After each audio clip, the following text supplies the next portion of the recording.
1, 2, 3, 4, 5. 1, 2, 3, 4, 5. 1, 2, 3, 4, 5. 1, 2, 3, 4, 5. 1, 2, 3, 4, 5. 1, 2, 3, 4, 5.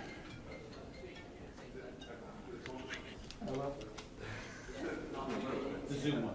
Yeah. So.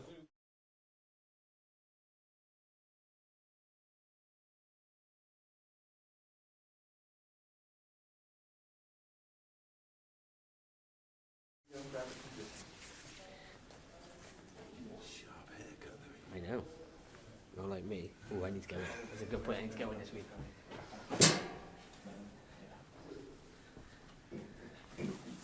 Yeah, of course. Good morning. Welcome to the Welsh Government Press Conference. Today we will be discussing for cat owners stuck in trees. Yeah, fine. Yeah?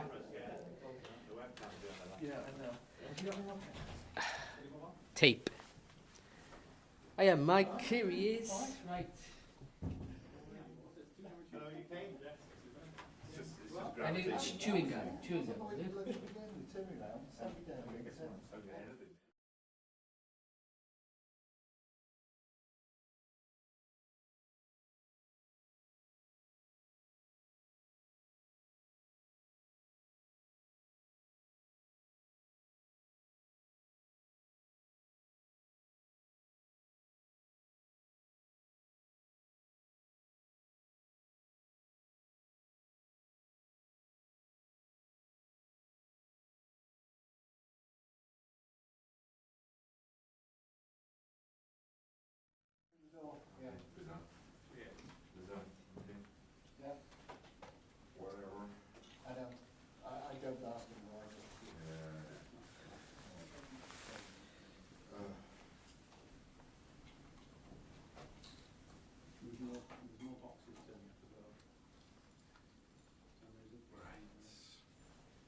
Hello. Oh, hi Fion. It's Seb from Welsh Government. I'm very well, you okay? Yeah, sorry, I just thought I'd bring you quicker because I haven't got time to send emails today. But yes, so basically what I was going to tell you was that there just doesn't seem to be enough FM to go round. So Jeremy Miles is going to do the Welsh language interviews.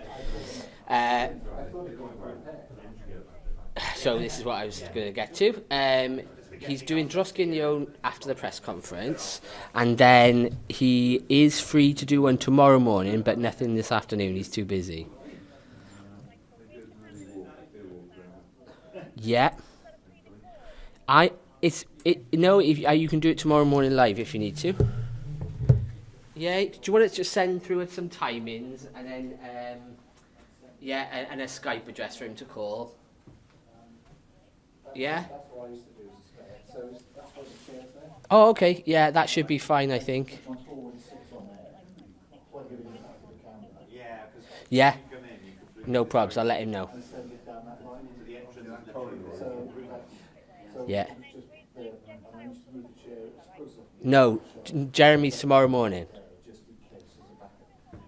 No, sorry, no. We're split. We're having to separate them all out. There's so many bids that Jeremy's doing the Welsh language bids.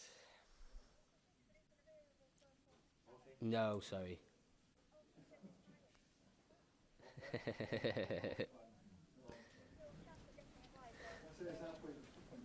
The First Minister? No, sorry. Sorry. Yes. We don't have anyone for Prosper and Hound, sorry.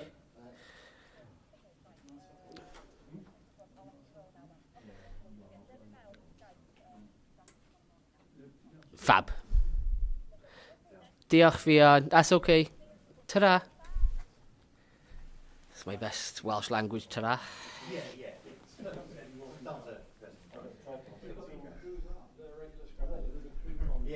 Usually halfway through. Tom, are you happy with your banner? Yeah. Yeah. Thomas has sorted it our end, and the BBC apparently have sorted it their end. I don't know what they're going to do, how long they're going to do it for, but they said they're going to use the kind of digital, the graphic space at the bottom of the picture to run it across. Yeah. Yes. So have BBC got the script is the important thing. Fine. Awesome. No worries. Bye. Too much ceiling, Louis. Come on. That doesn't roll. Too much ceiling. I've moved the tape, so it's not scrolling across anymore. Oh, don't say this to me. So about there. Yeah. Louis, you're blocking my sign. There you go. There you go. Who's that?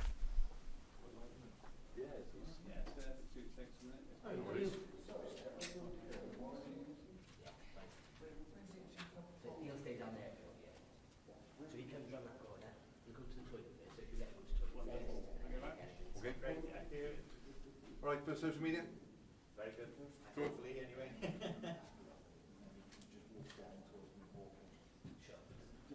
Cool. What would be better then? Would it be you just want the shot with Moving on. Louis from BBC on here. Jane Williams. Will James ask in English and Welsh? Possibly. Okay. You don't know what it is, it's like. Okay, yeah. Have we got anybody from Expo C? No? The James only attention. Okay. All right. Welsh questions, it would be English and Yeah. Welsh. No, that's good news. That's reducing the anxiety somewhat. If we want to do about numbers, Numbers? yeah. Yeah, okay. Just think in one question each or two. You're not getting that from you. You'll be half. That's mad. What? Okay. Two questions. Why are you getting two questions each? It's 20 of them. Because we're open and transparent government. Don't they have Twitter? I got 3 waiting terms for that then? Go, let's go. Tony, when you're done, Yes. in here, Yeah. do you mind sit on the couch around the corner, and we'll all mill round there. No problem at all. Thanks, mate. Just a sec, sorry. Hello. I just need a script. Hiya. ASAP whenever one comes through. Thanks, Louis. No, Jeremy.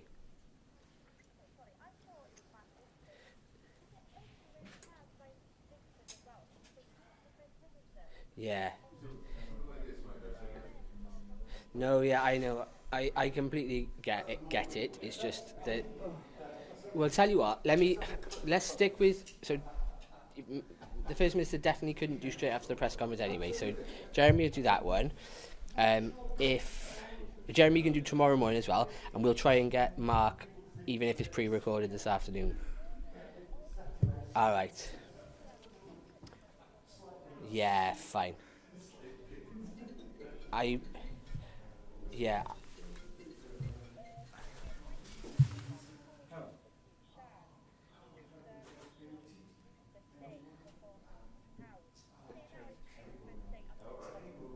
Yeah. Yeah, we're not going to be able to do anything until after the press conference. Yeah, sorry. I'll come out as soon as I'm out of the press conference. I will. I'll give you or Shard a ring. Yeah.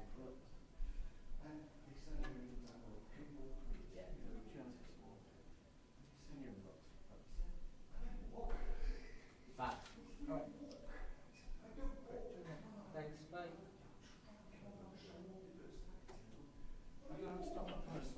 Don't worry. I'm happy with that. Hello, Tom.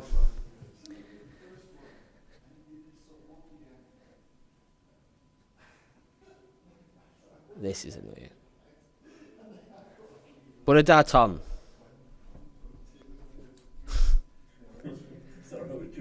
That's all right. Sorry to keep you waiting. No, that's all right. I'm happy to be here. Good. No, now it's 25 and 25. So. Not at all. Are you getting that? Yeah, fab. Excellent. I'm going to run through you all, okay, quick, 'cause we've got quite a few on the call. Okay. Cheers, Tom. Hiya, Alan, you okay? Yeah, that's right. You're on mute, sorry, Al.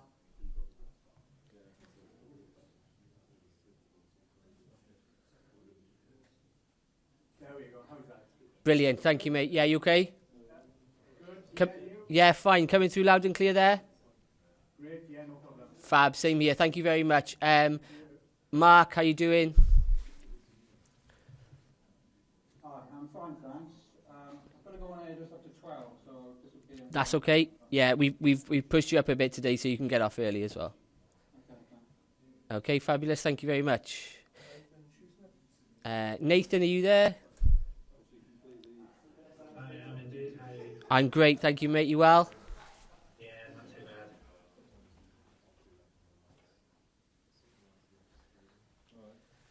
Great, yeah, coming through loud and clear here. Thanks, Nathan. Who was... could you go gallery for me, please, mate?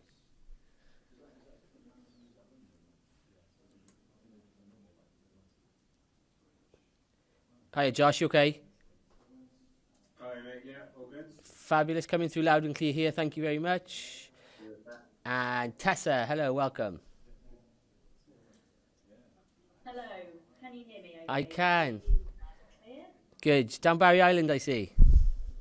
I am, yes, you recognise me. I do, yeah. Great. How's the weather? Do you know, well, it was really sunny, but the clouds coming in slightly, but Yeah. still dry, so happy. Good, you have to expect that here, I'm afraid. Fab, okay. Adrian's not there, is he? Okie doke. Alan, we're going to just chuck your name up on your screen details, so don't worry about it changing, okay? Thanks, mate.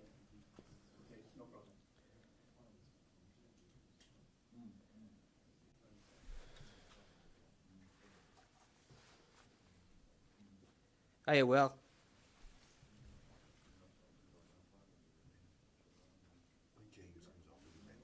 I've already done it. You okay, Will?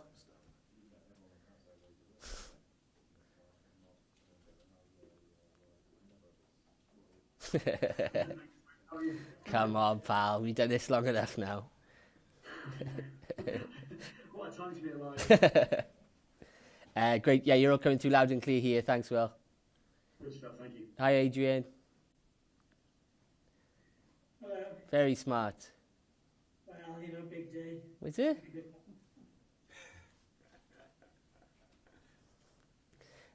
Great. Louis, so Adrian's off screen a little on the telly. Is that looking the same on...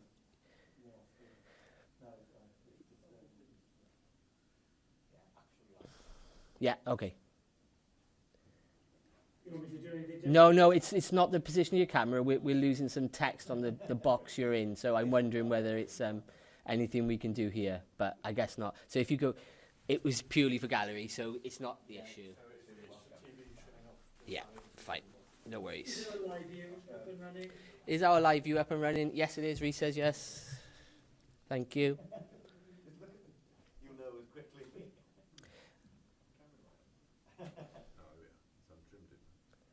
Yeah. It's back now.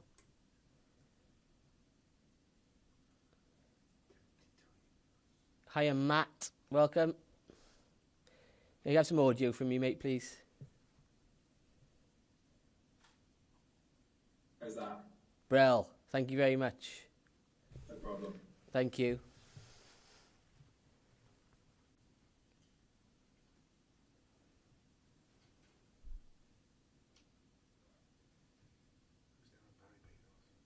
Channel 5. Hiya, Luke. Yeah, you right? How you doing? Yeah, it's about yourself. Yeah, great, thank you, mate. There's a lot of you on the call today, so we're just going to rush through, get everyone in, and then we'll have a little chat, okay? Lovely, sounds good. No worries.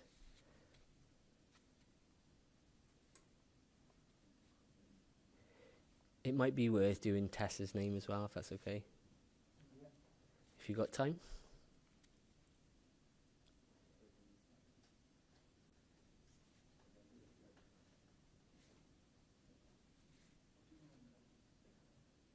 Morning, Rob. Good morning. How are you? You okay? Good afternoon. Yeah, cheers. Good, thanks. Getting you up earlier in the morning, we are. Great. Yeah, coming through loud and clear here. Thank you. Good, cheers,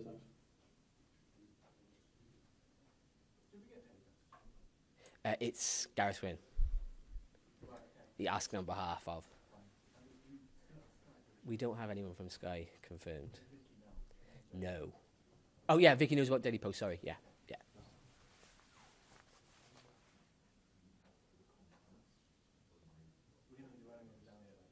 Soon. Or just put Sky in and I'll tell him if we find out beforehand.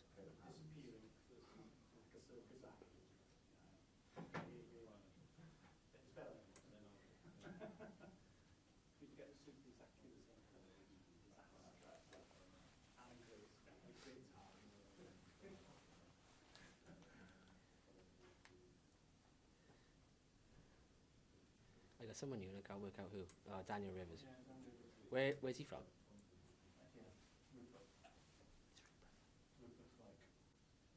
Yeah.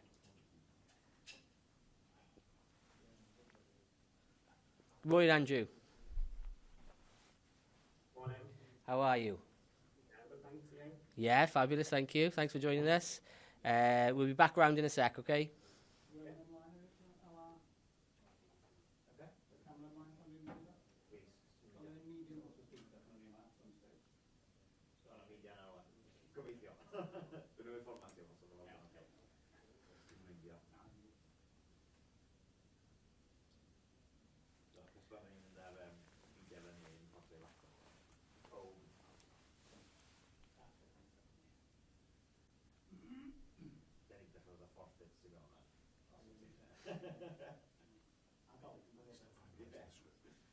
Yeah. Sorry. They came out of cabinet at 11:45. Shall I? I'm just going to go off the email version, Lou, if that's as good as we got. Yeah.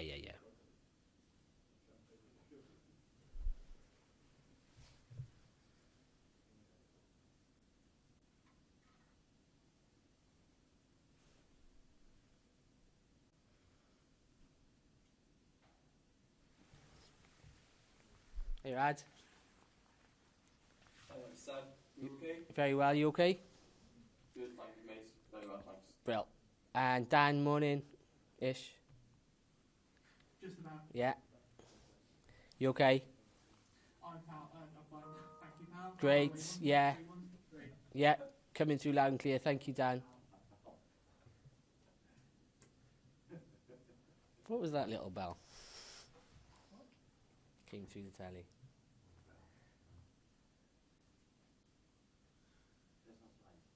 I Dim. think it was my email. Ah, thank you.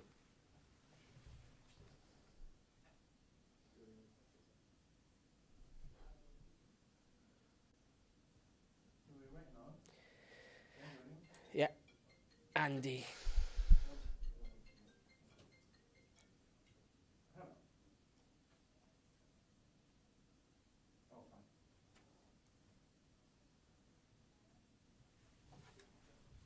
No, Sky's fine.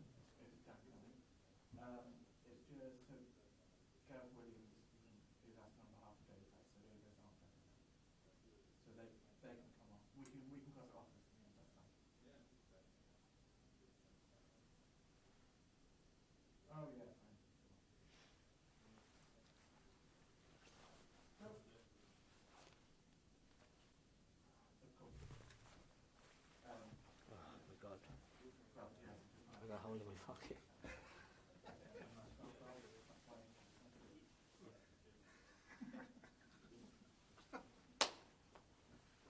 was expecting like a 50p piece or something. Amazing.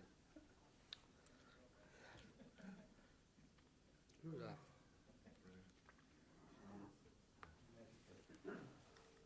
Shut me on mute a sec, Lou.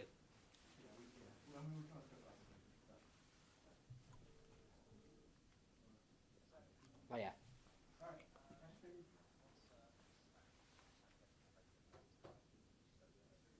On the left. As long as it's on the left, then it's fine. An A4 pad? No. Notes. Oh, like a ream. I will go and have a look now. Okay, do me a favour as well. When you come down, can you just stay by the sofas? Yeah. So Steve won't be Mike won't be filming or anything, but we'll do our little brief there, and then when we're ready, we're going to walk a bit further down the corridor and then. Yeah, bye. Crackers.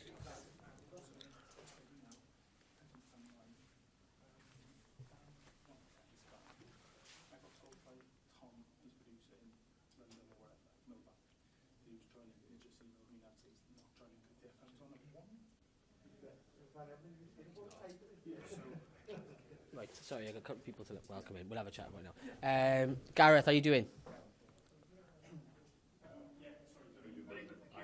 Great. Just a sec.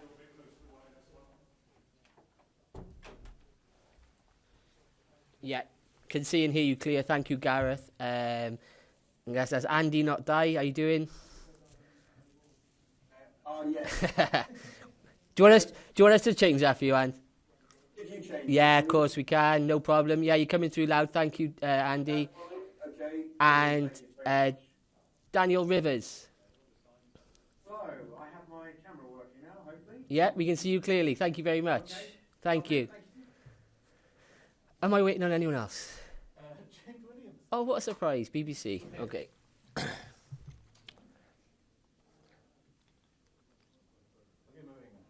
I've spoken to him, so I know he's coming. It's just traditionally. We got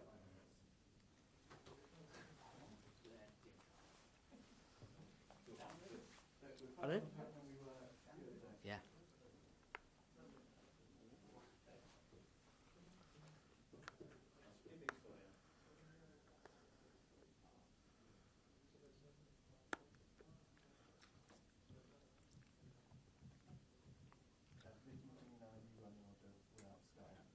Fine.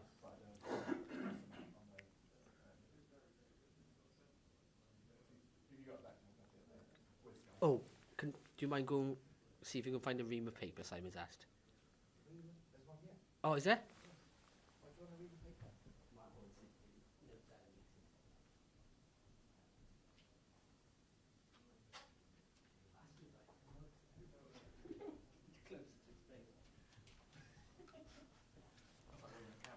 No.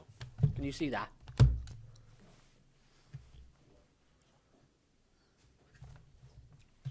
Ooh.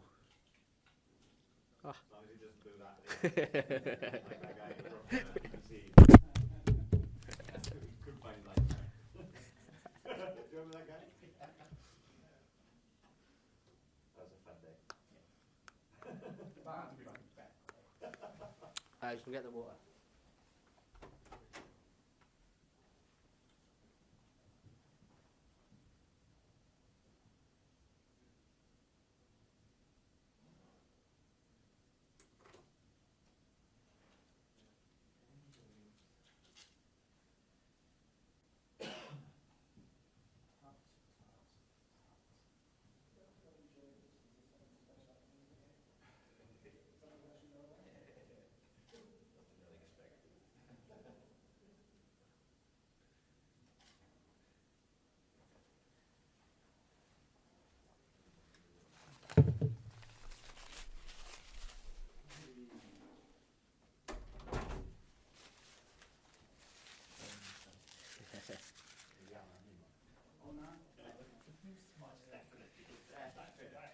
Nonchalant. James, can you hear me? Guessing that's a no. Hey, James, can you hear me? Yeah, I can. Ah, marvellous.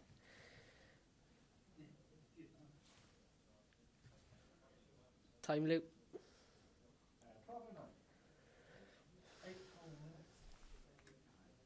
Sorry? What?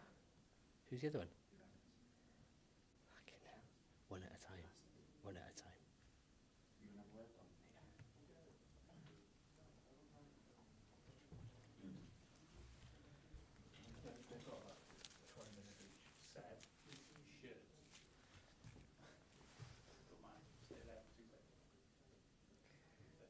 slightly off white.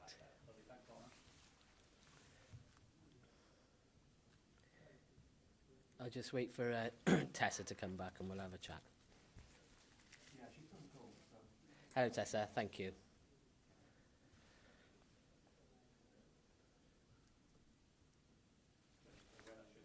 Of course. I'll just take it off. It's the same colour. Well, hello everyone. Welcome. Thanks for joining us today. For those who haven't attended before, here's how it goes usually. The First Minister will be with us at 12:17. He'll make a short statement on the latest situation, followed by questions from our esteemed colleagues. They will be taken individually by order and by name in the following order. First up is Adrian at ITV Wales, followed by James at BBC Wales, then Tessa at 5 News, then Dan at Sky. Oh, sorry, we haven't got Sky anymore. Have we read that right, Louis? So Sky gone. So then comes Mark Hutchins, 5 Live, followed by Adam at PA, Andy at Channel 4, Will at Wales Online, Dan at ITN, Dan Bevan at LBC, Gareth Wynne-Williams at Daily Post Local Democracy Reporting Service, Rob Taylor at Wrexham.com, Josh Searle, South Wales Argus, Matt Jones, County Times, Nathan Shoesmith, The Speaker, Tom Magna, Carers World, Alan Evans, Llanelli Online, Andrew Nuttall, The Leader, Luke Davis at Cardiff Local TV. You don't need to remember it. The First Minister will ask you by name anyway. You'll each get 2 questions. And as you'll have noticed, there's quite a few of you on the call today. So if we could keep them as brief and concise as possible, that would be great for the viewing public. My colleague Louis is on the laptop, so if you've got any technical issues, contact Louis. Please don't keep yourself on mute, rather, when you're not asking your question. That would be really helpful. Don't use the chat function. Am I forgetting anything? Oh, also, yeah, once you've done your questions, you're free to leave. Doesn't really mess with us at all. Thank you, Si. Let's check it out. Thank you.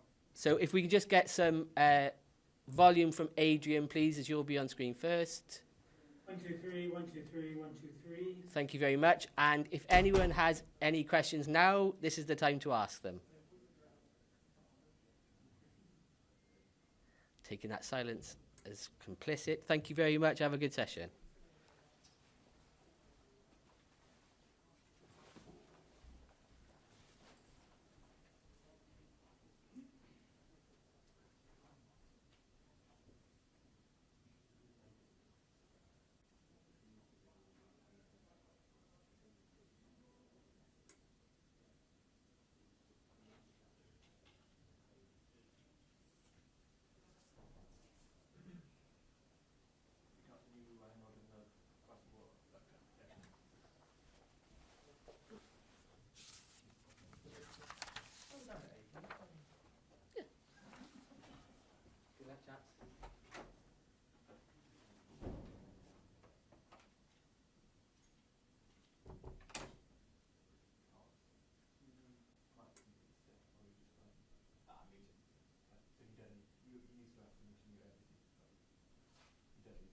No.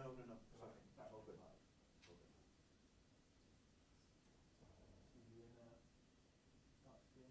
Yeah. Should we go out for dinner?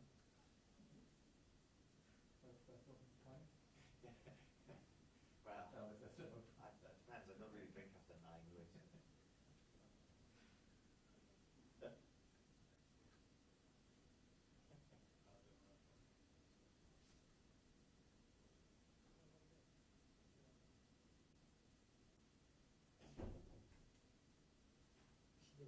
Just do the live online account maybe. Just initial. Lovely. Just feel if that feed coming through. Looks perfect until they don't walk in. Exactly. Right, I'm gonna go. Mike's gonna go hot here now. Okay, just let me know.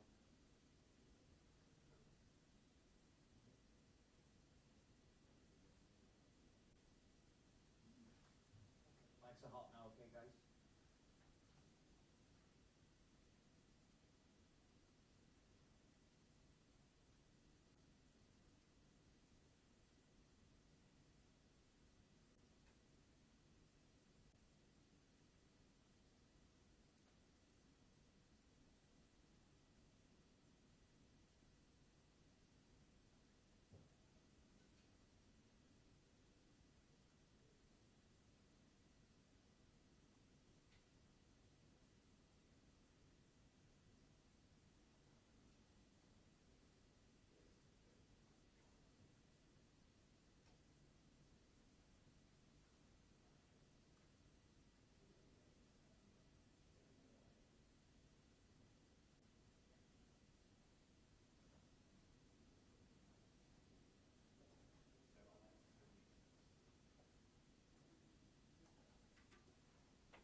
Wel, prynhawn da a croeso unwaith eto I chi gyd. On Friday of last week, I explained the very serious situation we are facing in Wales and asked once again for your help in bringing the coronavirus under control. I also said to you that I would report to you about the discussions we have held over the weekend. Those discussions have shown that once again, there are no easy choices in front of us as the virus spreads rapidly in every part of Wales. We know that if we do not act now, it will continue to accelerate, and there is a very real risk that our NHS would be overwhelmed. The number of people being taken to hospital with coronavirus symptoms is growing every day. Our critical care units are already full, and we are asking our healthcare and social care staff, who have already done so much, to work even harder.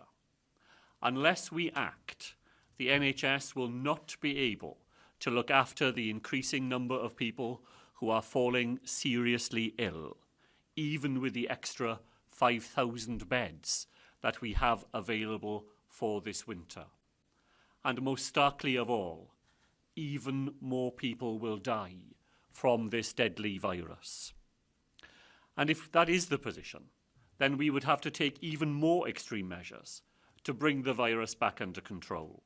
We would be looking at an open-ended national lockdown, such as the one we had in March of this year. Now, over the weekend, the Cabinet of the Welsh Government met to continue our discussions about a time-limited fire break, a short, sharp shock to turn back the clock, slow down the virus, and give us more time.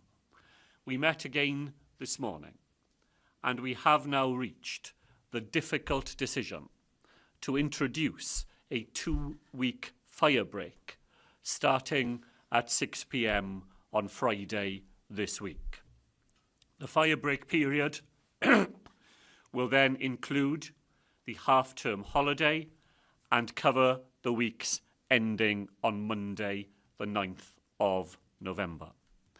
This fire break is the shortest we can make it, but that means that it will have to be sharp and deep in order to have the impact we need it to have on the virus. Between Friday, the 23rd of October and the 9th of November, everyone in Wales will be required to stay at home. This means working from home wherever that is possible, and the only exceptions will be critical workers and jobs where working from home is simply not possible. All non-essential retail, leisure, hospitality and tourism businesses will close, just as they had to during the March lockdown.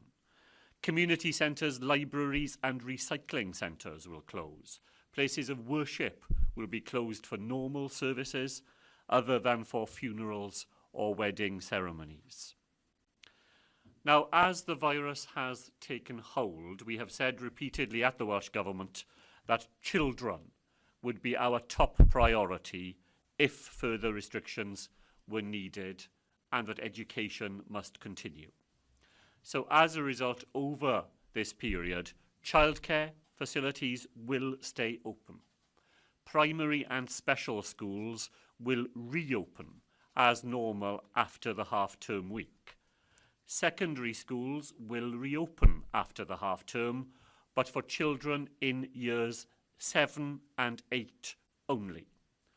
Other students who are taking examinations will be able to attend for them, but all other students will continue their learning from home for that extra week.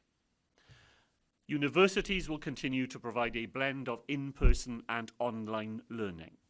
In the same way as we are requiring everyone to stay at home, students will also have to stay at home in their university accommodation.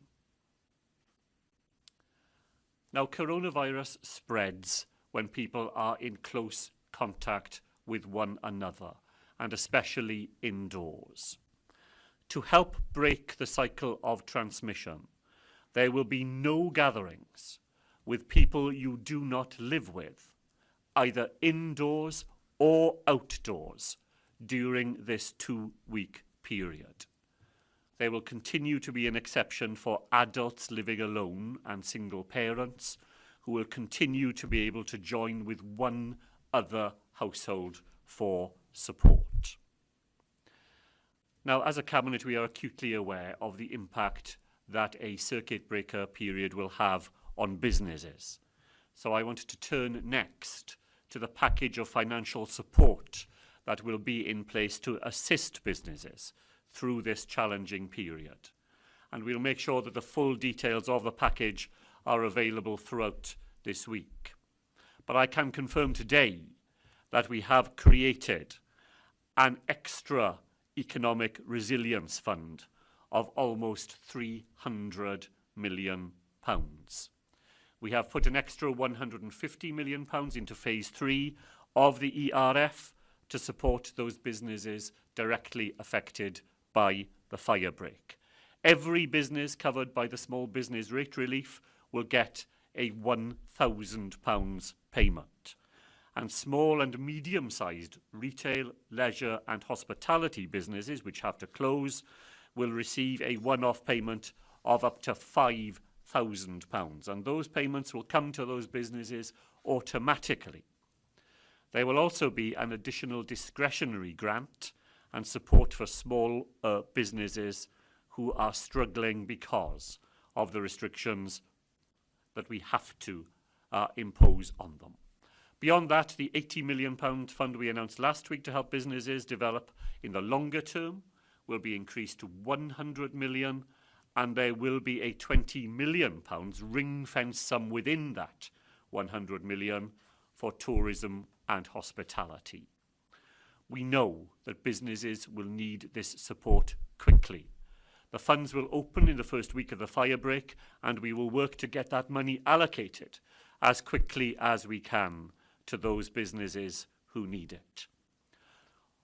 All businesses required to close will also be able to access the support available from the UK government through the existing job retention scheme or the new expanded job support scheme. Now, I understand the very real challenges that this presents for Welsh businesses. It's why I wrote to the Chancellor on Friday to ask him to give Welsh businesses early access to the new expanded job support scheme from Friday of this week. That would remove the need for businesses to juggle the job retention scheme and the job support scheme during this fire break period. Given the urgency, we have offered to pay the extra costs that would be involved in that from Welsh Government funds to help businesses retain staff. But it is only the UK government that has the financial power to guarantee the levels of income support workers need. And we need more generous payments to help workers through this crisis. Now, both I and my Cabinet colleagues are absolutely aware of the demands that we are making of our fellow citizens here in Wales as we ask everyone to stay at home and require businesses to shut. Of course, we are all tired of coronavirus and the many rules and regulations with which we have to live our lives. We all want to see an end to this pandemic and our lives returned to us once again. Unfortunately, we do not yet have a vaccine which will allow that to happen. And a fire break period is our best chance of regaining control of the virus and avoiding a much longer and much more damaging national lockdown. The window we have within which to act is only a small one. And to be successful, we need everybody's help. here in Wales, this is the moment to come together, to play our part in a common endeavour, to do everything we can together to protect the NHS and to save lives. And if we do this, our health service will be able to care for people with coronavirus and everybody else. Those people who need emergency treatment, those people who need treatment for cancer, those people suffering from strokes or from heart disease. That will be possible, provided we take this opportunity. And most importantly of all, it will save people's lives.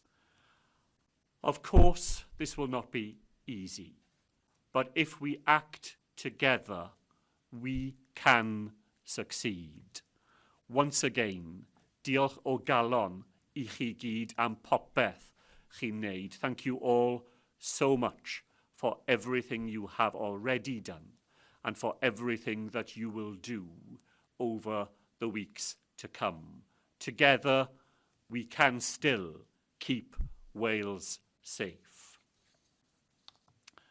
I'll take some questions now, of course, from journalist colleagues, and all the answers, as ever, will be broadcast live on the Welsh Government's social media channels. First of all, this afternoon to Adrian Masters of ITV Wales. Thank you, First Minister. Can you guarantee that this lockdown period will end on 9th of November, or might it be extended? The period will end on the 9th of November. It is a fixed period and it will end on that Monday. Adrian, can I make one other point? For the avoidance of doubt, we will not see the benefit of this 2 weeks by the 9th of November. The benefit will be seen in the weeks that follow. So I've heard some people say, oh, the figures won't be down by the 9th of November, so the period will have to continue. That is not the test to set. We know now that we will not see the benefit within the 2 weeks of the firebreaker period. So the period will end on the 9th of November, and we will see the advantages it will bring to us in the impact it will have beyond the firebreak period itself. I see, thank you. You mentioned a ban on gatherings. Can I ask two related aspects of that? How will you enforce the no gatherings rule during Halloween and bonfire nights? And perhaps more importantly to a lot of people, what about Remembrance Sunday, which occurs just before the end of this period? Well, once again, to be completely clear with people, the rules, the law as it will apply in Wales will not allow for bonfire gatherings or for gatherings for Halloween. In this extraordinary period, we all have to do everything we can, because every little action that we take to work together will make a difference. And I think it will be self-policing, because people will recognise this, and it will be very obvious if people try to break the law. There will be an exception for Remembrance Sunday. Those organised events that local authorities with the British Legion and other partners have already organised for the Sunday, the 8th of November, where we mark that national sacrifice. It seems to me more important than ever that we do that at a period where further sacrifices are being asked of us all. So those organised events, small in scale, very different to previous years, will be able to go ahead. But those are the only gatherings that will be an exception during the 2-week period of the firebreak. Adrian, thank you very much. I'll go to James Williams of BBC Wales. Thank you very much, First Minister. Can I get the answers in English and Welsh, please? You talked about the firebreak being the best chance of regaining control of the virus. What do you intend to do during that 2.5 weeks to put plans in place to ensure that you don't again lose control of it over the following months? Are we talking about changes to the testing system? Who gets tested? Is going to be more rules around contact tracing? has the £500 payment for people who are self-isolating started? What about fines? Are these the kinds of things that need to be in place now over the next few weeks? Well, James, thank you for that. And I think all of the things that you mentioned are indeed part of the prospectus for the 2 weeks. We will use those 2 weeks very purposefully.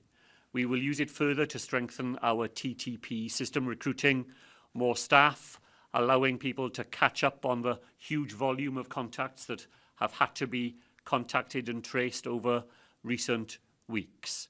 We will allow our NHS to accelerate plans for deployment of field hospitals.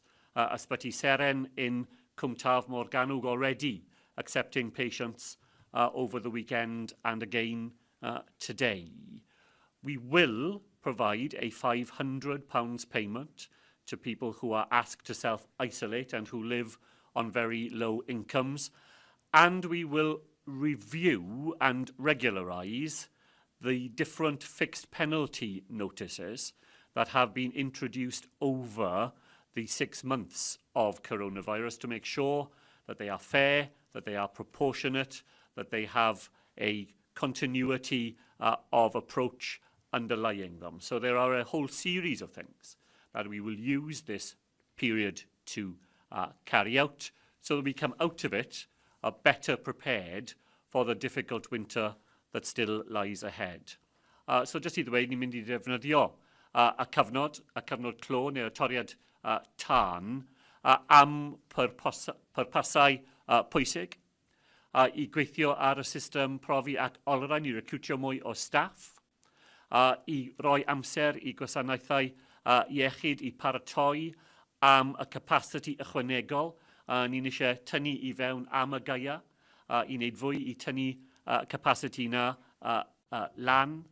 Ni'n mynd I edrych ar y system cosbi sydd da ni I bobl sydd ddim yn cydymffurfio gyda'r reoliadau ac I roi yn ei le y taliad o 500 o bunnau ni'n eisiau roi I bobl ble ni'n ofyn iddyn nhw I hunan ynysu a ble does dim digon o arian da nhw am y cyfnod yna. So mae nifer o bethau ni'n mynd I defnyddio y cyfnod I wneud. Ni'n eisiau dod mas o'r y cyfnod toriad tân mewn ffordd, mewn lle ble ni'n gallu wneud popeth ni'n gallu wneud I wynebu wythnosau anodd a gaia sy'n dal I fod o flaen ni. Very much. You've, as a government, have continuously talked about the need to implement proportionate actions.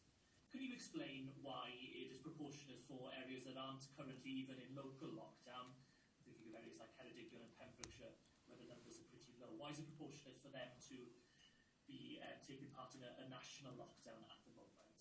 And what does Wales look like the other side of this fire break?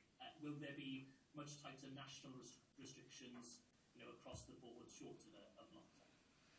Well, the reason that we have decided on an all-Wales fire break is partly because the gap between those parts of Wales where we've not yet needed local lockdowns and local lockdown areas has been narrowing. Numbers are significantly up in a whole series of those areas, and it simply makes sense. This has to be a national effort. It has to be an effort in which every single person and every single part of Wales makes a contribution. Many parts of Wales have acted to protect those further west and north areas where the virus has been in slower circulation. We now need to ask everybody, wherever they live, to make their contribution. And however small that will be, those contributions add up, and together they make the difference we need to make. And that will be important for people who live in the far west, in Pembrokeshire and Ceredigion, and in Gwynedd, as it is for the rest of Wales. And that's why we are going to ask every citizen, wherever they live, to make that contribution. And there will be a regime, of course, when we emerge from this on the 9th of November. And we will work hard over the coming days to design that regime so that it builds on everything that we think we can achieve during the fire break period. But today I'm concentrating to make sure that people have the best chance of understanding and knowing what is coming to us all on the fire break period itself. There'll be further things to say, and I'll be back at this podium no doubt on Friday of this week looking further ahead. But for today and for the rest of this week, we will be focusing on those 2 weeks, what it means for people in their daily lives, in their family lives, in their business lives, in their children's lives as well. Then there will come the moment when it is right to say more about what lies ahead. Ti fi wneud hwnna'n Gymraeg, neu? Yeah, sorry, if you could, that'd be great. Yeah, okay. Well, so just either way, ni'n ofyn I bob un ohono ni yn bob ran o Gymru I wneud cyfraniad yn yr amser anodd o y cyfnod clo byr. Ac y bwlch rhwng yr awdurdodau lleol dan cyfyngiadau lleol ac awdurdodau lleol ble y cyfyngiadau na ddim yn ei le, mae hwnna wedi dod yn agosa at ei gilydd. A dyna pam ni'n mynd I ofyn I bobl yng Ngheredigion yn Sir Benfro ledled Cymru I wneud I roi y cyfraniad mae nhw'n gallu wneud I yr ymdrech genedlaethol ni'n eisiau weld. Dyna'r y ffordd I ni llwyddio a dyna pam ni'n ofyn I pob un ohono ni I cymryd ran. Ac yn dros y pethefnos, byddwn ni'n mynd I gweithio wrth gwrs ar y reoliadau sy'n mynd I fod mewn grym ar ôl y nawfed o Tachwedd. Ond yn yr wythnos yma, ni'n ganolbwyntio ar beth sy'n mynd I digwydd yn y cyfnod o toriad tân. Jyst I esbonio I bobl beth bydd yr effaith hwnna yn y bywydau bob dydd bobl, yn y byd busnes, yn ein ysgolion. Bydd yr amser yn dod wrth cwrs pan bydd yn pwysig I esbonio beth sy'n mynd I ddod ar ôl y toriad tân, ond heddi yw ddim yr amser I wneud hynny. Thank you very much, James. I'll go to Tessa Chapman in 5 News. Thank you, First Minister. You talk about asking for a national effort from people in all corners of Wales. I wonder, are you also talking to people in England who work or have families in Wales? And would it be your hope that the rest of the UK falls in line with this circuit breaker? Well, thank you very much, Tessa. Of course, our families and our friends in other parts of the United Kingdom matter to us hugely. People who are critical workers, who work on either side of the border, will be able to continue to work even during this fire break period. So just want to be clear with all our colleagues about that. My National Party leader, Sir Keir Starmer, has been advocating a 2-week fire break across the whole of the United Kingdom. And he does that because that was the recommendation to the UK government from SAGE. It is the recommendation to the Welsh government from our Chief Medical Officer, our Chief Scientific Advisor, and from our own technical advisory group. They are unanimous in saying to us that, difficult as it is, this is the best chance we have of getting back on top of the virus and to turn it back to a position where it is lower and slower for the rest of the period up to Christmas. We're taking that advice, and I fully understand why people urge the same course of action elsewhere in the UK. Could you tell us a little bit more about what enforcement will look like? Are you expecting to see more police on the streets? Are you expecting regular border checks too? Can I say to all the people who are listening and to the people that you will know that if we have to rely on the police and enforcement agencies to make a success of this period, we will not succeed. We succeed by people asking themselves, not what can I do, trying to find ways of getting round the rules, but what contribution can I make? What part can I play in making this period work for Wales? And if we think that the answer is that we've got to rely on environmental health officers and police officers to make this work, we really will not be doing what we need to do. So, of course, our police service will be there where they need to. Our environmental health officers will be able to concentrate on these simpler and stricter set of rules. But the real way they work is not by expecting other people to take responsibility, but by each one of us taking responsibility and each one of us asking, what can I do to make this a success? How can I cut down to the barest minimum the contacts that I have with other people to make a firebreak in the way this virus is currently accelerating away from us here in Wales? Thank you very much. I'll go to Mark Hutchins at 5 Live. Thanks very much. Can I, first of all, clarify what the situation is about exercise? And more generally, you yourself have repeatedly said that the main source of cases have been from indoor household gatherings, and yet you're closing down law-abiding businesses, you're stopping people from gathering outside. So aren't you targeting the wrong people? And those who've been abiding by the rules will now have to abide by stricter ones. Those who've been ignoring the rules may well carry on ignoring them. Well, the position on exercise is that people will be able to leave their homes for exercise. That exercise needs to start and end at your home, because this is a stay-at-home regime. We are not returning to saying to people that they can only exercise once during the day, and that is because of our concerns for those families who have members who need to be able to exercise more than once in order to sustain a regime of the sort that we are asking everybody to abide by. The second question you posed to me, I think, is simply the wrong question. The question is not, why is this not closing, or why is that having to close? Every single contribution that is made to bearing down on the virus during this 2 weeks is important.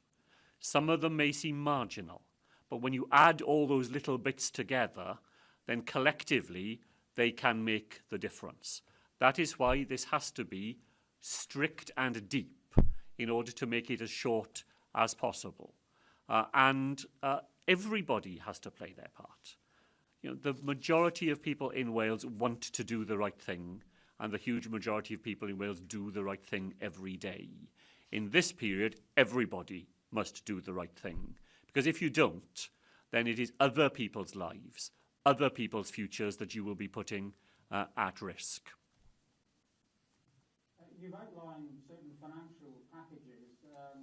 People will wonder whether they will be enough. And on 5 Live earlier today, we heard from Kelly, who runs the beauty salon in the Gem. She, on Friday, is due to finish her second period of close contact isolation. She will now have to close down again and fears that business may go under. She hasn't had wages for 2 months now. How do you reassure the likes of Kelly that this is a price worth paying financially and mentally for a strategy that may not work?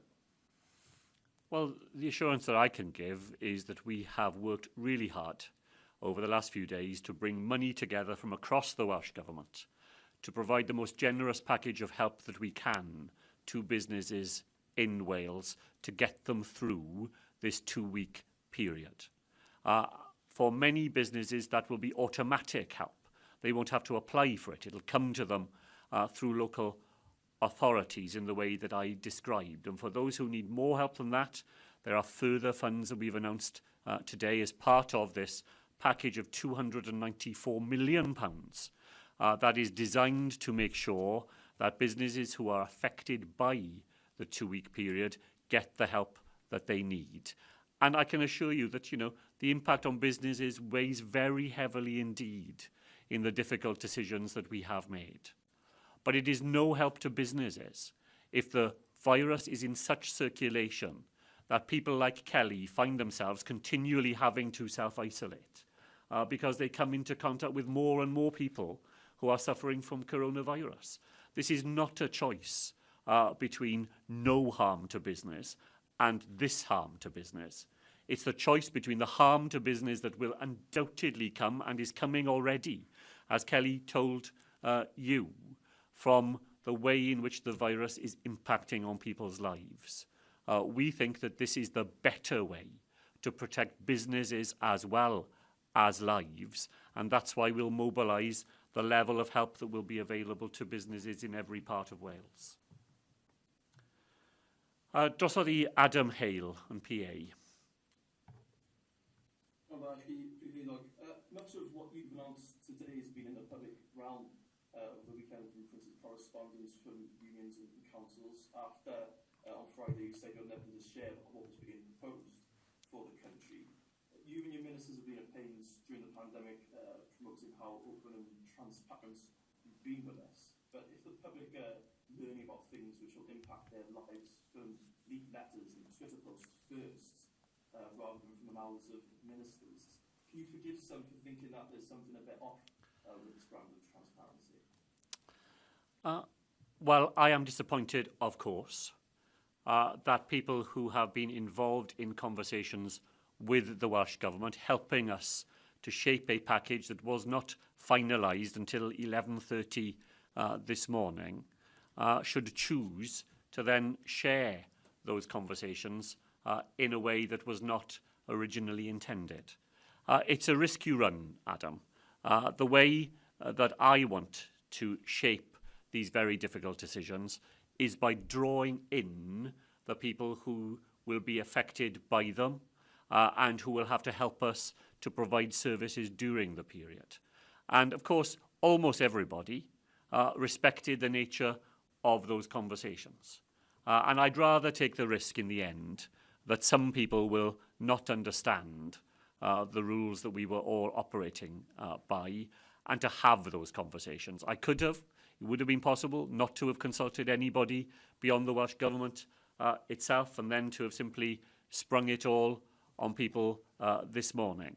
That would not have been fair, I think, to our local authorities who are working so hard. It would not have been fair to our police services. It would not have been fair to people who have to run public transport during this period and others.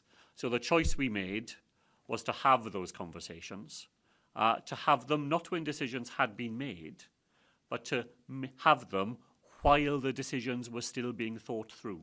And a large number of things that we have now resolved are resolved because those people have raised those issues with us. What will we do about this? What will we do about that? Those conversations have been very valuable. I'm disappointed that some people thought that the right thing to do was to share them beyond those circles while the decisions were still in the making. As soon as they have been made, my first port of call has been to come here to answer your questions and to report to the people who are the most important people of all, the people in Wales who will be affected by them. Yeah, and you mentioned on Friday that after a short, sharp lockdown, you'd look at introducing a new set of national measures for the whole of the country. Are you able to give us some detail about what you're proposing here? No, not able to do that today. Confirm, as I said on Friday, that there will be a different regime as we leave the fire break period. But for today and for this week, I want to concentrate on explaining to people what the fire break period itself will mean, the help that will be available to people, the impact on schools, the impact on businesses, and so on. There will come a time, and it won't be many days away, when we will begin to describe what will happen once the period is over. But I think it is one step at a time, un cam ar y tro. And for today, the step is about explaining to people today's decision, and then we will move on to address the genuine and very important issues that you have raised, but therefore later in the process, while people are still absorbing the changes that all of this will mean for them from Friday of this week. Adam, diolch yn fawr. Over to Andy Davis at Channel 4.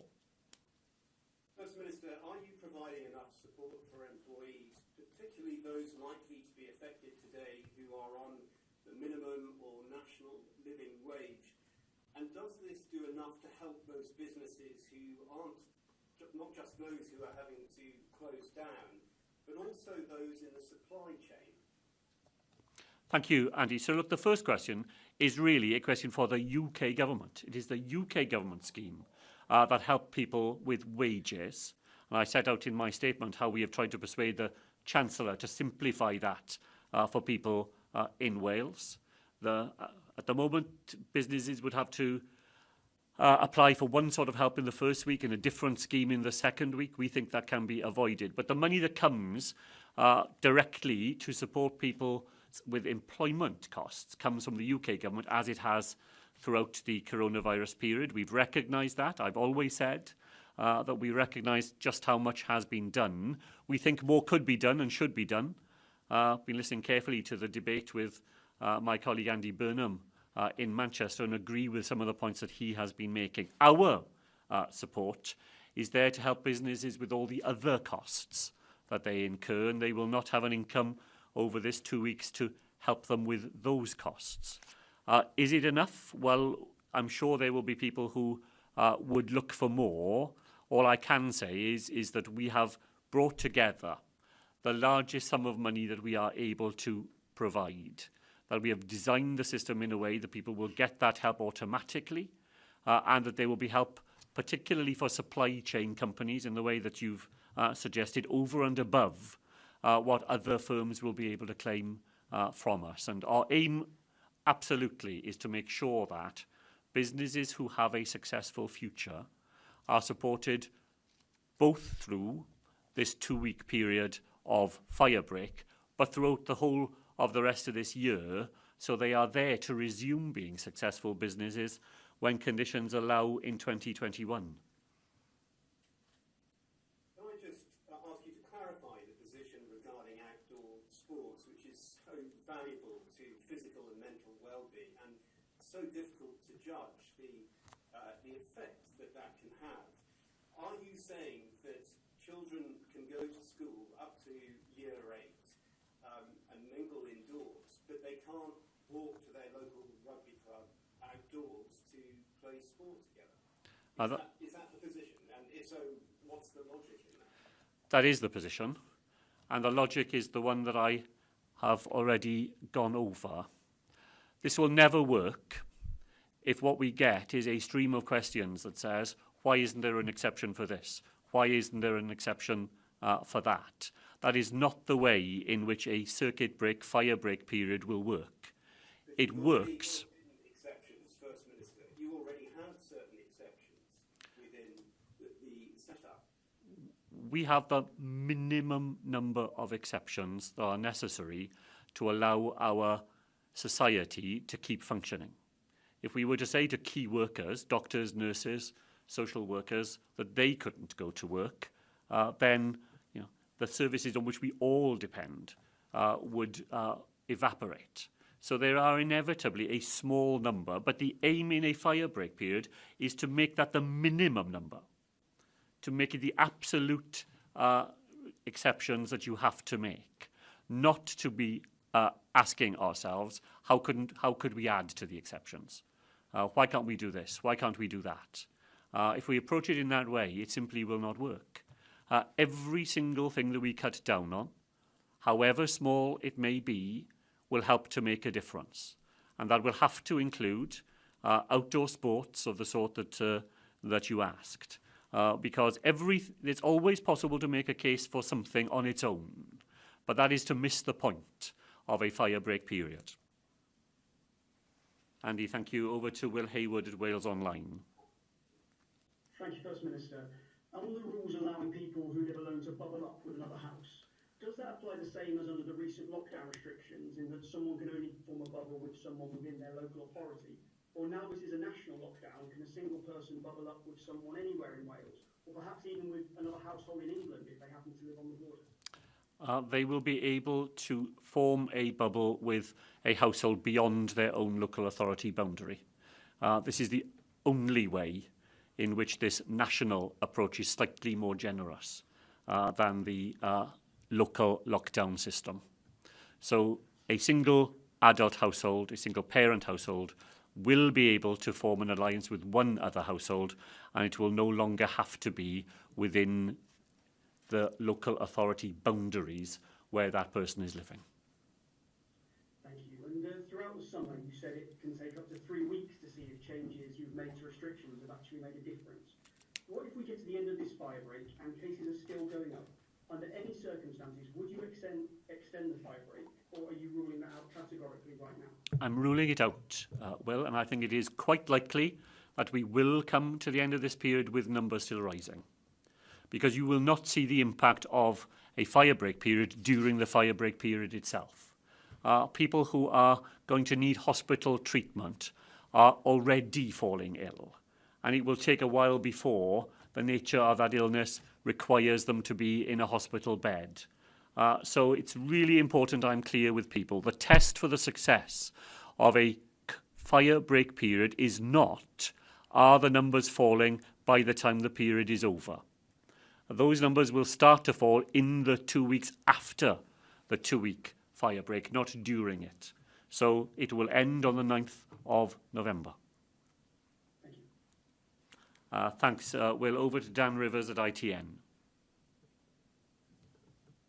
First Minister, what would you say to businesses in seaside resorts like Barry, where I'm filming today, who have had a torrid time this year? They've missed out on so much trade, and now they're again being forced to miss out on the half-term trade, their last chance, they say, before the winter sets in. Well, of course, if they are in Barry, then they would already be covered by local lockdown restrictions.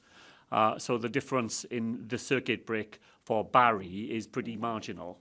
But more generally, the message to businesses in the tourism industry is I absolutely recognise the torrid time that those businesses have had. I'm very glad we were able to work with those businesses so that they were reopened for the school holiday periods during the summer.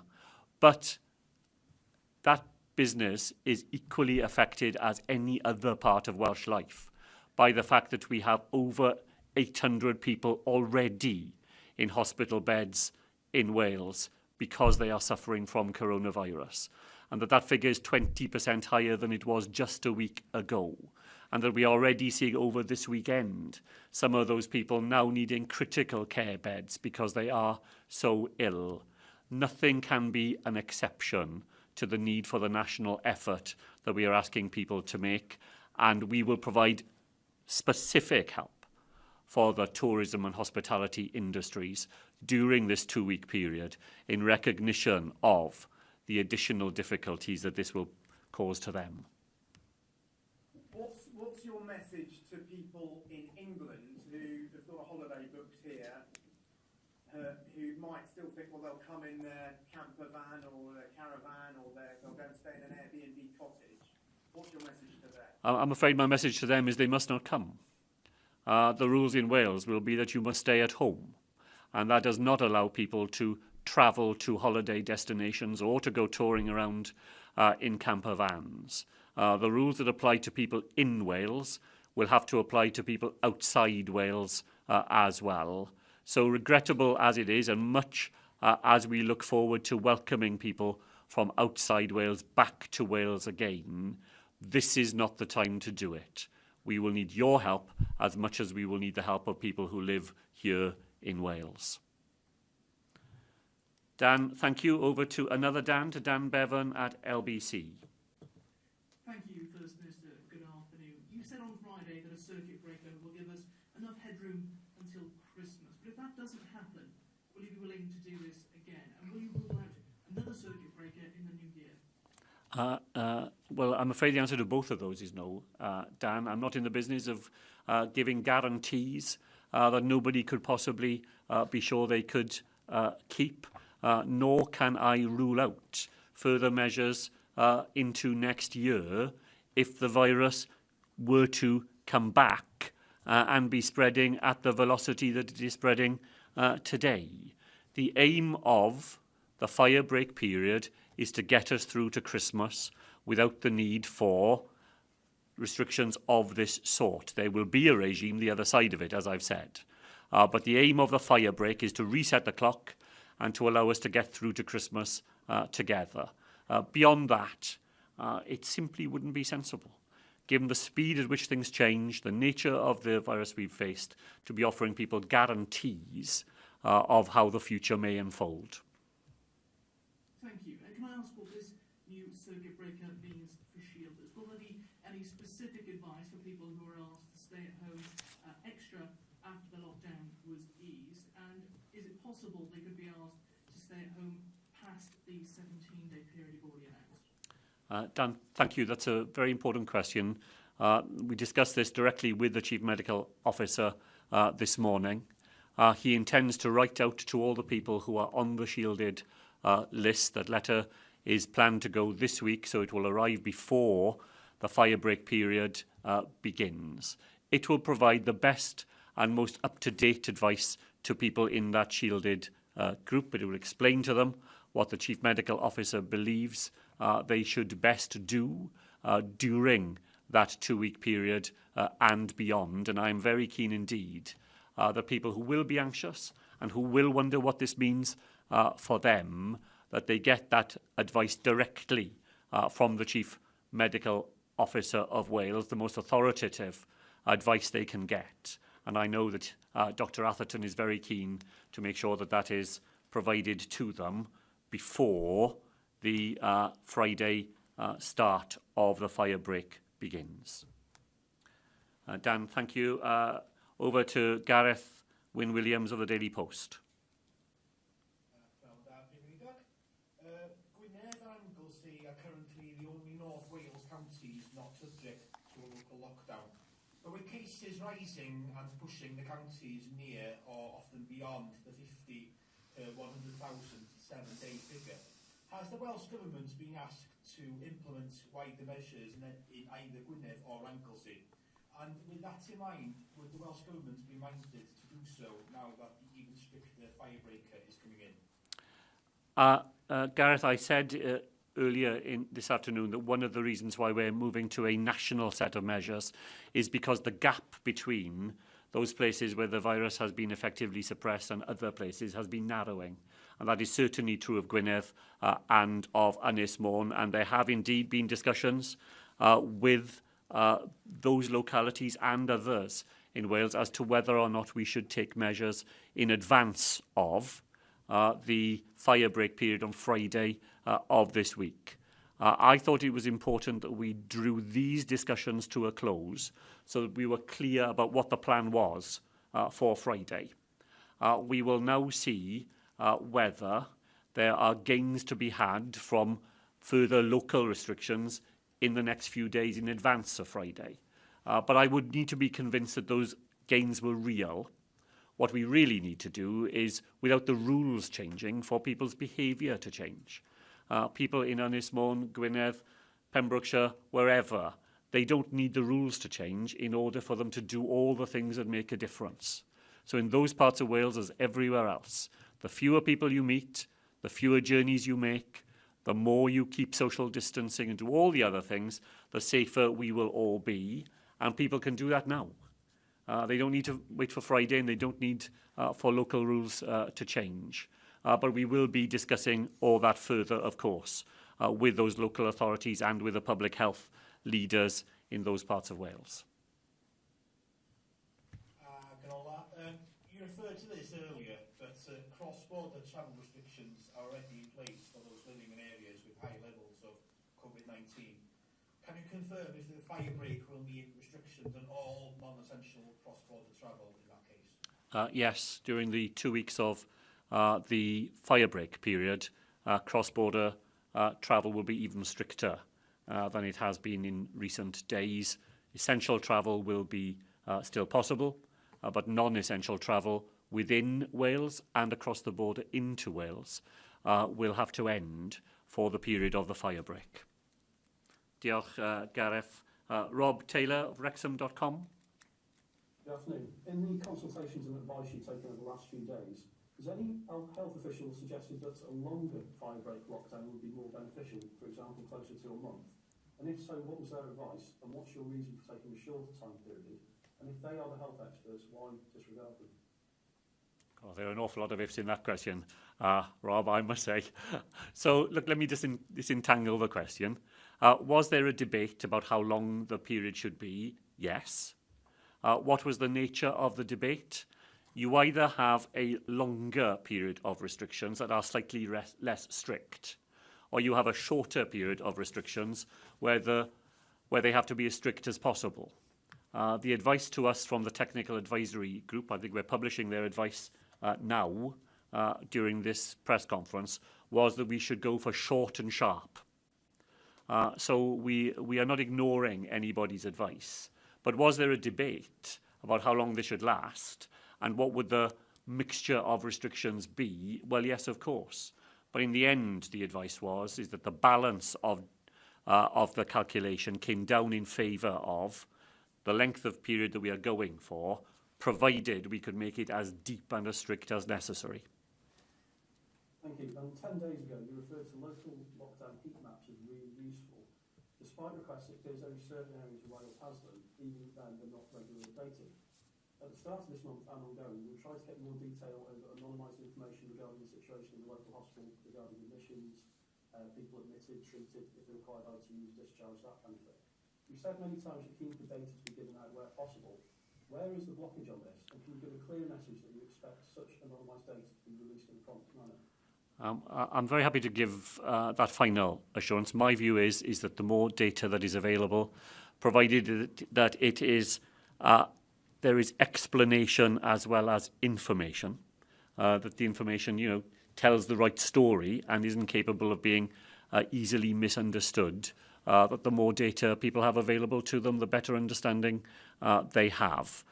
Different local authorities are in different positions as far as heat maps are concerned. Not all of them have the same capacity, whether that is staff capacity or whether it is the software and so on that you need in order to produce such heat maps. Where they can be produced, I know people find them useful. And in general, I repeat what I've said, I think probably over the whole 6 months with you, Rob, that the more information people can have, provided, as I say, it's properly explained and understood, the better I think it is for people in understanding the difficult position we find ourselves in. Over to Josh Searle at the South Wales Argus.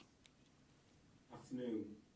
Will the end of the circuit break lockdown also see an end to local lockdown restrictions in place of new national restrictions, or will those new guidelines be introduced alongside the local measures? Well, Josh, I think that is what we are working on. When I said that there would be a regime beyond the circuit breaker, firebreaker period, there's more than one set of possibilities. I think I've explained them probably on Friday to someone who asked me a similar question. But those discussions are still continuing. I will come back to them and I will make sure I report them to people as soon as they're concluded, but we're not at that point today. Today, we have been focusing, and all over the weekend we have been focusing, on getting the period of the firebreaker itself as clear as we can, as well-resourced for businesses as we can, and now we will move on to focus on those next steps. And how will this impact professional sports teams in the country, for example, Football League teams and Pro 14 teams? Will they be allowed to fulfil their fixtures in this next 2 weeks? Professional sport will be able to continue because it is work. While we want people to work from home wherever possible, it's not possible to play a football match alone at home. So if it's professional sport, yes, it will be allowed to continue. Josh, thank you very much. Over to Matt Jones at the County Times.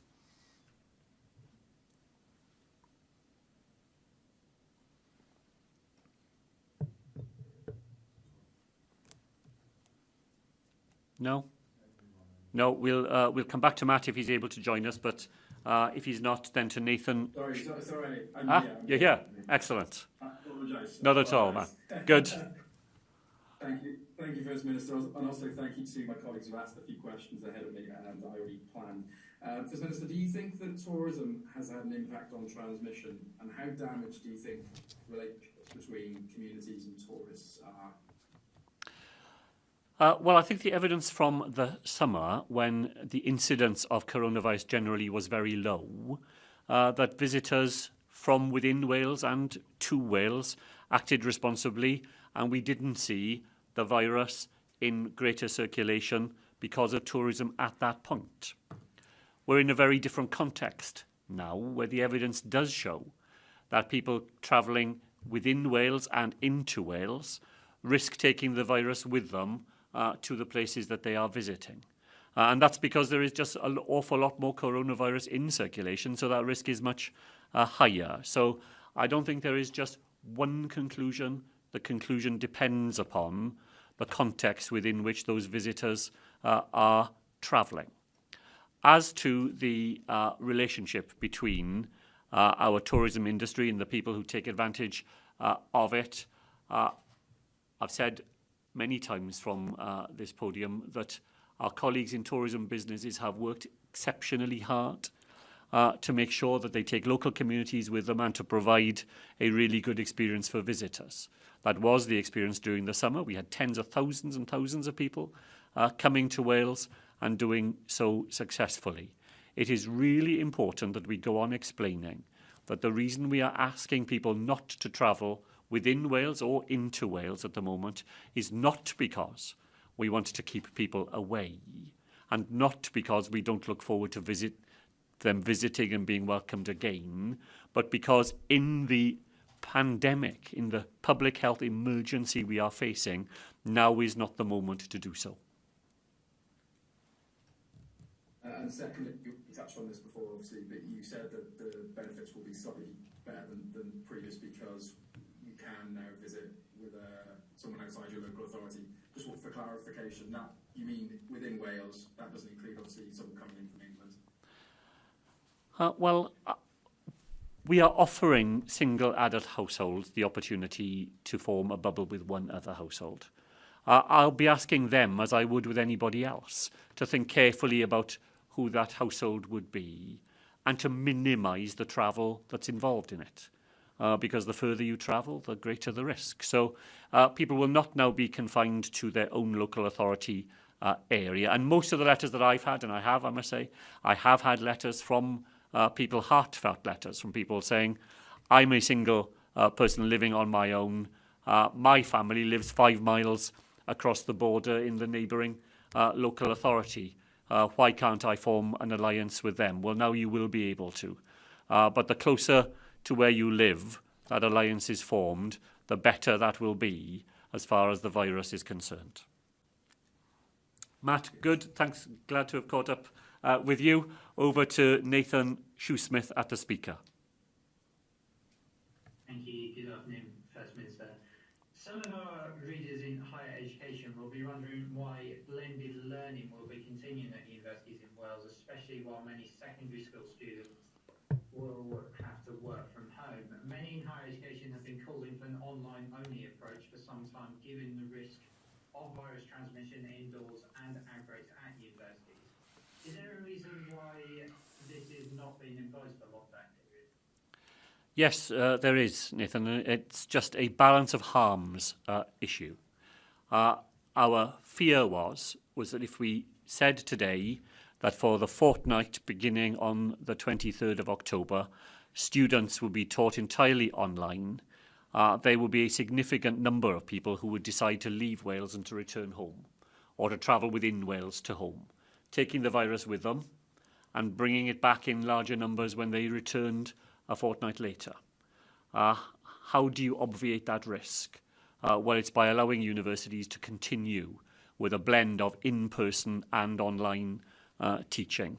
I think that will help to maintain people living where they are living now without the risks of widespread travel that I think the risk would be there if we were to move simply to online learning. Thank you for explaining the reason behind that. The 5-8 lockdown period will no doubt have an impact on the mental health of people in Wales. Will the Welsh Government remind people over the next week the support available to them? And you've announced economic support. Will there be any support to go to mental health services and services that will inevitably have to support people over this period? Nathan, thank you. Again, a really important question. We've strengthened our mental health services for young people, both in schools and outside schools. We announced a sum of money in the last week or so for third sector mental health organisations, additional funding for them to be able to offer help to people in the community. And let me say to people who may be watching, who may be anxious about the mental health impact in their own lives or in the lives of other people, that we have our own mental health helpline, open 24 hours every single day, where you can talk to another human being who is trained in responding to the sorts of dilemmas and difficulties that people may face, or call mental health helpline. People will find its number on the Welsh Government website, 0800 132 737, and that's available to anyone at any time for exactly the reasons, Nathan, that you've set out. Thank you. Over to Tom Magnan at Carers World. Thank you, First Minister. Can I just narrow down a little bit on the mental health question that's just been asked? Unless I missed it, and apologies if I did, you didn't mention unpaid carers in your starting list of critical people on the coronavirus front line. Further, you're supporting business, but it seems denying Welsh unpaid carers a special coronavirus payment like that granted in Scotland. When I previously asked, I believe that you consider it unfair and unjust to make such a payment without all carers identified. You frequently thank them for their critical contribution, but isn't it time now to give unpaid carers the specific financial support they so desperately need, especially during lockdown? Well, Tom, thank you for the question. The first part of the question, informal carers will be able to continue to offer care during the fire break period where it's essential for them to do so. And thank you for allowing me to give a small advert to announcements that will be made here in Wales tomorrow. So I can't anticipate them, but I hope the carers, informal carers, and of course, you know, we know there are thousands and thousands of people who will be interested.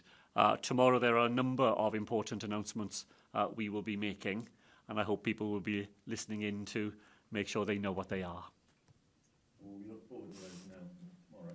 Can I change tack slightly and look at a health issue that's worrying a growing number of viewers, and that's the issue of poor air quality from neighbours burning wood in stoves and gardens, particularly during this new stay-at-home lockdown. Has the time come now to recognise the health issues involved and ban domestic wood burning for the good of all during the lockdown? And if not, why not? Well, I'm certainly aware of the issue, the impact that wood-burning stoves can have on people who suffer from asthma and other breathing difficulties. Our Clean Air Plan, which we published at the Eisteddfod, in fact, back in August, does make proposals in relation to wood-burning stoves and other things, of course, that impact on air quality. We're not likely to be in a position to introduce immediate changes. The capacity of the Welsh Government, but also the capacity of the Senedd to deal with the volume of legislation that it's being asked to carry out, both for coronavirus purposes. In the rest of this year, a very large number of Brexit-related pieces of secondary legislation that we will need to take through the Senedd means that there simply isn't the scope to make those changes immediately. But the Clean Air Plan will lead to a Clean Air Bill that we will hope to, if we're in a position to do it, of course, take forward in the next Senedd term. Thank you very much, Tom. Over to Alan Evans at Llanelli Online. Good afternoon, First Minister. The World Health Organization states that the governments must make the most of the extra time granted by lockdown measures by doing all they can. You've just asked the people of Wales to do all they can and make sacrifices. Are you confident that the Welsh Government is meeting all the World Health Organization's requirements? And given the latest situation, do you believe that Wales is on the verge of seeing a rise in non-COVID conditions, such as the mental health issues, suicide rates, domestic violence, child abuse and child poverty, and will more resources be going in and be allocated to address those issues as we go forward? Well, thank you very much. Look, we have already seen rises in a number of those areas, some of them directly associated with the pandemic period. It has had, we know, an impact on people's sense of mental health and well-being. We know that during the early weeks, particularly of the lockdown, then domestic violence was a real issue. I think, insofar as it is good news, then a lot of those services have recovered, are back working closer to what they would have been like back in February. Routine treatment in the health service has recovered back to around 60% of where it was in February. Cancer referrals are back to 90% of where they were. Emergency services are back to where they were back in February. So the system has recovered, and there is more to go. The Welsh Government funds all of that, but I couldn't say to anybody that this is an easy business. The amount of money we are needing to find for our test and trace system to support businesses, to open field hospitals, all of those directly health-related and business-related coronavirus costs are very real, and they do have an impact on our ability to fund other things which have in their own way very significant calls on resources. Does any of the evidence suggest that COVID-19 is predominantly prevalent in a certain age group, 50 or 60 plus, for example? And if so, should the strategy home in on an age-related approach as we go forward again, maybe? I'm not attracted to an age-related approach. I don't think saying to older people, you're the problem and we need to lock you up so everybody else can carry on with their lives. I don't think it is ethically attractive, and I don't think that it's effective either. So it manages to be both offensive and ineffective in one go. It's particularly ineffective in a Welsh context where we know we have large numbers of people in their 50s who have underlying health conditions that make them particularly vulnerable to coronavirus. We know we have groups in society. If you're overweight, for example, at any age, coronavirus has a particular impact on you. So age-related restrictions are, I think, not the answer, despite the fact that they are advocated by some. Alan, thank you very much. Andrew Nuttall at the Leader. Thank you, Minister. So in areas in North Wales, especially like Pittsburgh and Wrexham, we've got various cities and towns and villages that are on the border with England. How will a circuit breaker like what you proposed today work in areas on the cusp of England who have so far not put any of these sort of circuit breaker or fire breaker actions into plan? And just on top of that, in these discussions that you had with ministers, was it possible that the 5-mile rule could be reintroduced as we go a bit closer to what we saw in March with the lockdown? Andrew, we did discuss a stay local approach rather than a stay at home approach. If we'd gone for a stay local approach, the sort of 5-mile guidance that we have, then the advice from the Chief Medical Officer and others is that the restrictions would have to last for longer. There's a real trade-off here between length and depth. The shorter the period, the deeper the restrictions have to be. If you allow people to do more, and obviously allowing people to travel even 5 miles is more than staying at home, then the restrictions would have to be in place for longer. And as I said earlier, in the end, the advice to us was we should go for short and sharp, and that's what this will be. You're right to point to the border issue. It's a matter of concern always to us. Actually, we are seeing more and more along our border, strict measures having to be taken. And our best defence in Wales is to act right across Wales, from the furthest tip of the Llŷn Peninsula in the west, right to the border in North East Wales. Everybody plays their part. We all get the maximum benefit. Thank you. And throughout this conference today, you've mentioned support for businesses, but what support is specifically available for freelance workers, self-employed? So throughout the pandemic, they've raised concerns a number of times about being somewhat forgotten in the Welsh Government support that's been available until fairly recently. And these people will still have bills to pay and families to feed, but they now face a further 2 weeks of not working, about those 17 days, including the weekends either side. So what can you say to those people that will now face further disruption to their income? So you will know, Andrew, you sort of referred to it, that we've had a £7 million fund specifically for freelance workers. We're the only part of the United Kingdom to have a fund that aims directly at people who are in that position. Phase 1 of the fund was very quickly oversubscribed in some parts of Wales, but not all parts of Wales. So we've collected back the money from those parts of Wales where the demand wasn't at the most significant. And we have, I think, relaunched phase 2 of the scheme already.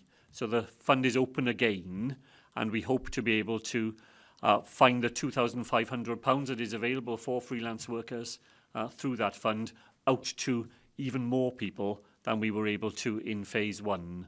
And that will run during this period as it would have done even if the fire break period were not in place.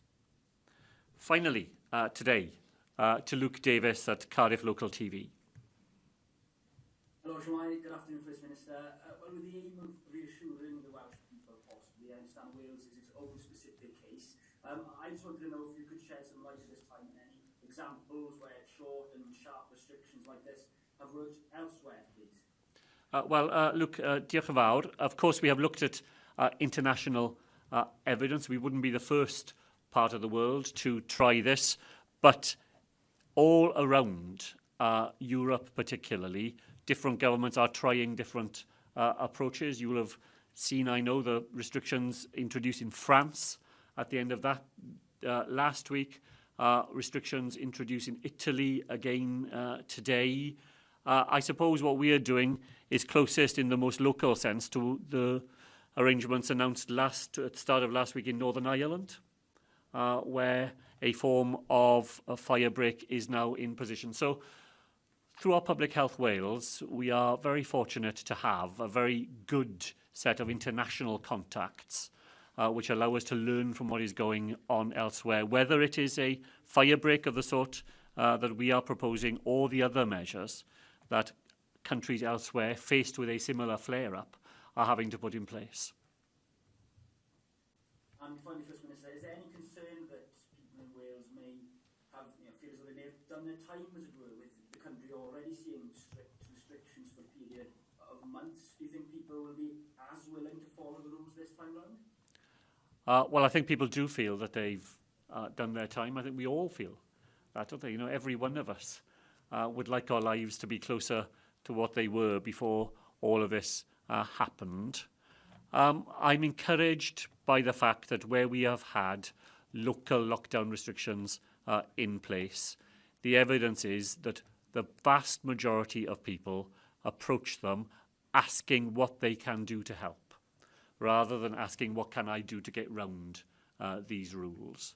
And so despite the feeling of fatigue, despite the feeling that we all share that we wish it were over, I still think there is a reservoir there that we can draw on of people in Wales understanding still that the way that we deal with problems that face us all is to act together, to act collectively, to make our contributions one by one, because those contributions add up to something far bigger than any one of us could do by ourselves.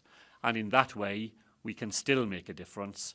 That's what we will be appealing to. And I still think, despite that feeling of fatigue and so on, it's still there to be drawn upon here in Wales.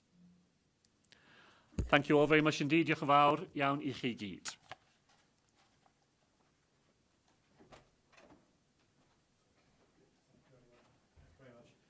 Thank you very much, everyone. We'll confirm later, but we're hoping to hold a press